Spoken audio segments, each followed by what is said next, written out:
मी आज बनवली आहे शेवग्याच्या शेंगांची लफतफ भाजी। याच्यामध्ये मी चण्याची डाळ भिजवून मग घातलेली आहे।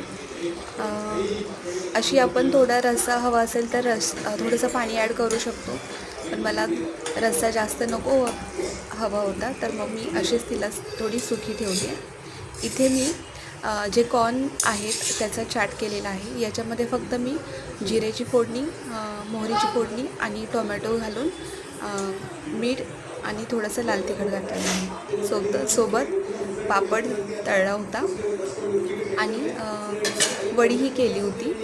ही अळूच्या पानांची वडी आहे। याच्यामध्ये मी भाजणीचं पीठ वापरलेलं आहे, फक्त बेसन पीठ न वापरता भाजणीच्या पिठाची अळूवडी केलेली आहे।